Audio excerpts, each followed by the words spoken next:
Welcome back to AM Northwest. Can a loving relationship endure career setbacks, infidelities, and mismatched desires? What if one of them is a marriage therapist? Here to share her memoir, Staying Married is the Hardest Part, we welcome psychologist Bonnie Comfort. Good to have you with us. I love that your name is Dr. Comfort. Well, some people think I made it up, but I didn't. That's the real name. First of all, why write a memoir about your marriage? I think after my husband died, I was really heartbroken over losing him, and I needed to process that. I just started writing my grief, and then I got to lower levels and talking about my marriage, some of which was anger that had been not dealt with. And so I felt like writing a memoir was so much more compelling for me compared to fiction writing, which I had done in earlier years. Right. You're really revealing in this memoir.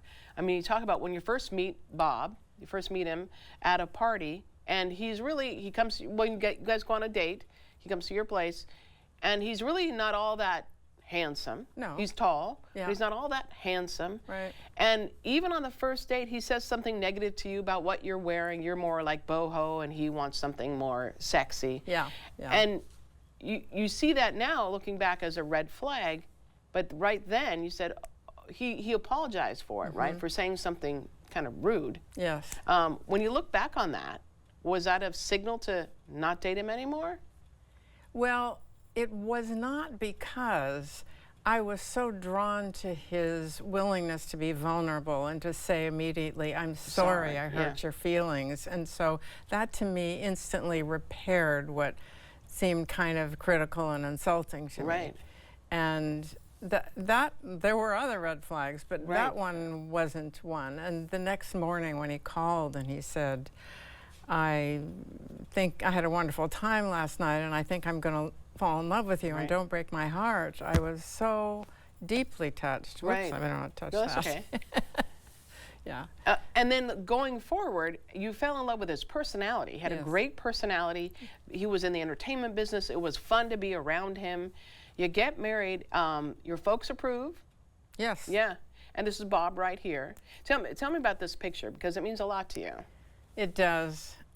This was taken after he had been through radiation and chemotherapy for non-Hodgkin's lymphoma, and he was just having his hair grow back, and there was a vulnerability to him and a sadness to him that hadn't been there before. And he didn't die of that. He survived that. He didn't have a recurrence of cancer, but that's one of my favorite photographs of him, because he's looking so directly at the camera, and he was a very direct person, willing to be self-revealing and wanting to really know the other person. It's interesting when you two first get together, because it's at a time when women really kind of adjusted themselves to the man they were dating.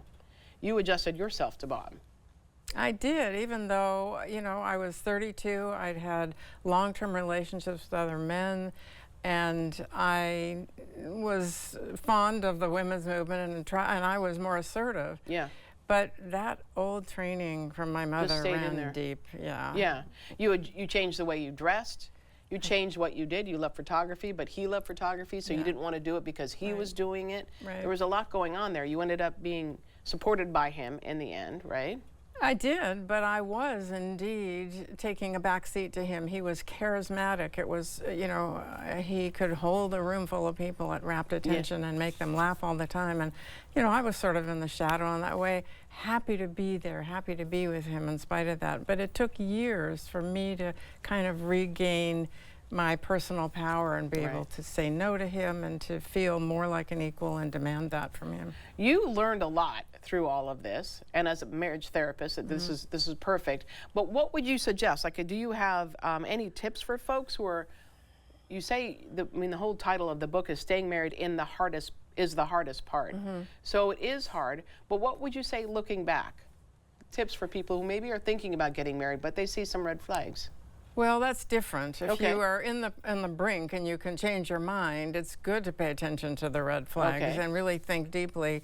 I feel like I'm in love with this person, but am I really going to live with the shortcomings that I can already see? That's different than you've been married. A lot of times somebody's been married for between year 3 and 7.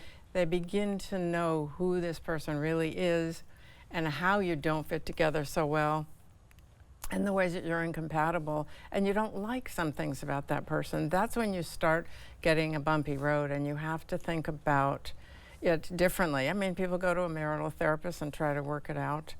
But one of the things I want to say is that in a long relationship, there are natural times when you're farther apart, when you're closer together, and that doesn't mean you should divorce. And it means to some extent that what the road to reconnecting is having empathy for your partner, because I think empathy is the magic bullet in a marriage that allows you to get through the rough times, express yourself, and ask for empathy back.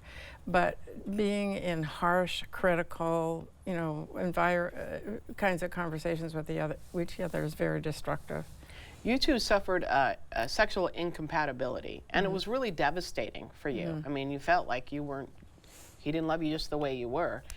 I would think that would be a really tough one to overcome. It was very hard for me, and it didn't start out that way. Right. You know, he said, "Oh, I love to see you in lingerie," and I thought, "Well, I can do that. That's fun." But we did both bring into our marriage sexual problems. Right. I had mine, and he had his, and I think that made me more accepting of him than I would have been otherwise.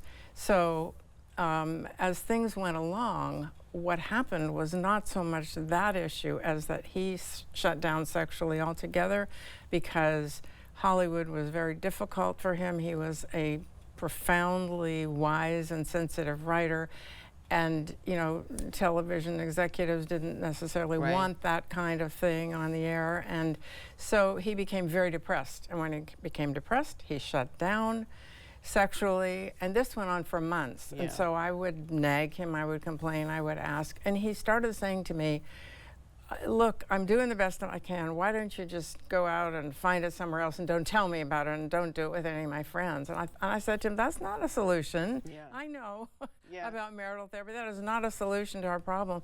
But he kept doing that over and over again, and after a while I thought, fine, okay. Yeah, and you did. I did. Yeah, wow. How are things now for you? Well, I have a current relationship Yeah. with a person I love, and it's very different. He's very different from Bob, which is a breath of fresh air for me in some ways. I feel like an equal. He's very respectful of me. I don't have that, discrepancy of feeling, although I have a tremendous amount of respect for him. I don't feel like he's up here and I'm Right, down which is here. the way you saw Bob. Yes. That he was way up here above Yeah. you, and that really wasn't the case. No. But most of all, important of all, is that you have a cute dog that you love. I do. Yeah, so life is good. This little guy. Oh, Banjo. He's Yeah. my office partner. Does it feel good? Did you have any reaction to your memoir from close friends and family? Well, some people have said to me, "Why did you have to be so sexually revealing?" Right. But my belief was if I wasn't sexually revealing, the problems wouldn't really make sense. Right, right. 80% of it was great. Isn't that good enough? But the 20% that was bad was really bad for me. Really Yeah. bad. I want to tell everyone again, the book is titled Staying Married is the Hardest Part. Bonnie Comfort, thank you so much. Thank you, Helen. All right, we'll be right back with more AM Northwest. Don't go away.